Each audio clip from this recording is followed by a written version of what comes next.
যারা রাষ্ট্রীয় ক্ষমতায় আসবে তাদেরকে ইসলামী দৃষ্টিকোণ থেকে প্রায় 10টা গুণ থাকা দরকার। 1 নাম্বার গুণ হচ্ছে তাকওয়া, অন্তরের মধ্যে আল্লাহর ভয় থাকা দরকার।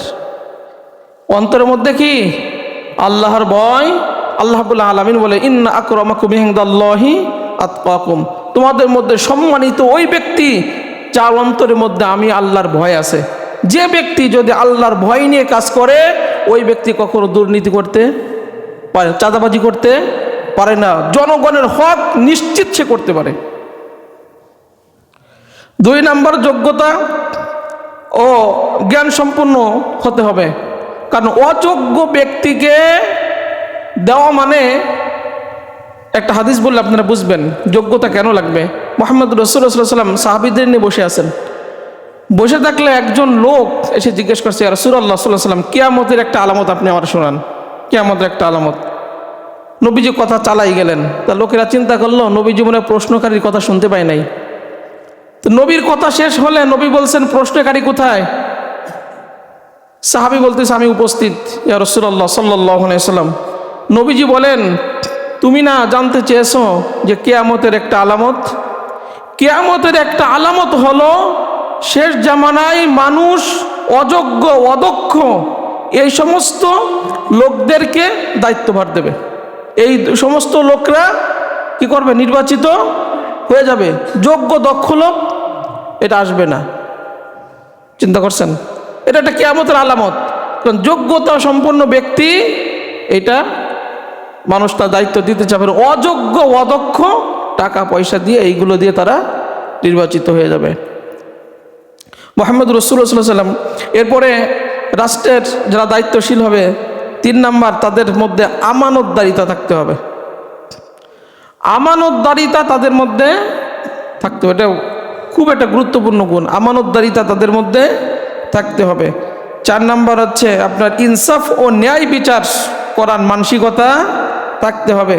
5 নাম্বার হচ্ছে শারীরিক ও মানসিক দক্ষতা ঠিক থাকতে হবে। এরপর হচ্ছে পরামর্শ করে কাজ করার মানসিকতা থাকতে হবে। কোমল এবং ধৈর্যশীল হতে হবে। হযরত আয়েশা রাদিয়াল্লাহু তাআলা আনহার কাছে একজন লোক আসলো মিশর থেকে। বলল, তোমাদের মিশরের সেনাপতির খবর কি? মিশরের যে বর্তমান নেতা আছে সেই নেতার খবর কি? ওই ব্যক্তি বলতেছে, মিশরের যিনি নেতা মুহাম্মদ রাসূলুল্লাহ সাল্লাল্লাহু আলাইহি ওয়াসাল্লাম আমাদের কাছে নেতা হিসেবে পাঠাইছেন, তিনার কয়েকটা বৈশিষ্ট্য হলো যে আমাদের যদি উট হারাই যেত উনি উটের ব্যবস্থা করে দিতেন, আমাদের যদি পোশাক আশাক না থাকতো পোশাক আশাকের ব্যবস্থা করে দিতেন, আমাদের যদি জীবিকা না থাকতো জীবিকার ব্যবস্থা করে দিতেন, আমাদের যদি দাস দাসী মারা যেত উনি দাস দাসীর গোলামের ব্যবস্থা করে দিতেন। এরকম তিনি আমাদের সাথে আচরণ করতেন। হযরত আয়েশা রাদিয়াল্লাহু তাআলা আনহা বলেন, আমি কি একটা হাদিস তোমাদের শোনাবো না? নবীজি আমার এই ঘরে বসে দোয়া করছে যে আল্লাহ, আমার যে সমস্ত উম্মারা দায়িত্বভার যাদের উপরে আছে, নেতৃত্ব যারা দেব, যারা নেতা হবে, তারা যদি জনগণের সাথে কঠিন আচরণ করে, আল্লাহ তুমি তাদের সাথে কঠিন আচরণ করবা। আর তারা যদি নেতারা জনগণের সাথে কোমল এবং ধৈর্যশীল আচরণ করে, রব্বুল আলামিন তুমি ওই সমস্ত নেতাদের উপরে তোমার রহমত বরকত তুমি নাজিল করবা। তাহলে বোঝা গেল যারা নেতা হবে, নেতা হন একটা বৈশিষ্ট্য, বিশ্বনবীর দোয়া পাবে যদি তারা কোমল এবং কি হয়? ধৈর্যশীল হয়। এরপরে আপনার দুনিয়াবি লোভ হতে মুক্ত থাকতে হবে।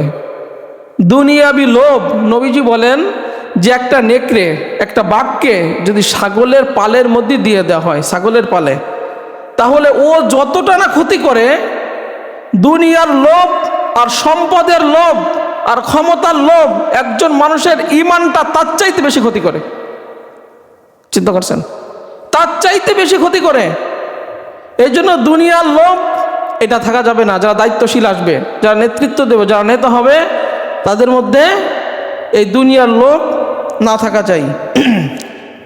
এই জন্য এরপরে সব বলতে গেলে তো সময়ের সাথে আমরা পারবো না। এরপরে যারা রাষ্ট্রে ক্ষমতা আসবে, ধরেন যারা নেতৃত্ব দেবে, নেতা হবে, তাদের 4টা কাজ করতে হবে এসে। 1 নাম্বার নামাজ কায়েম করতে হবে, 2 নাম্বার জাকাত দিতে হবে, 4 নাম্বার সৎ কাজ, 3 নাম্বার সৎ কাজে আদেশ দিতে হবে, 4 নাম্বার অসৎ কাজ থেকে নিষেধ করতে হবে। এই কাজগুলো যারাই হবে তাদের কাছ থেকে আমরা এইগুলো কি করি? আশা করি।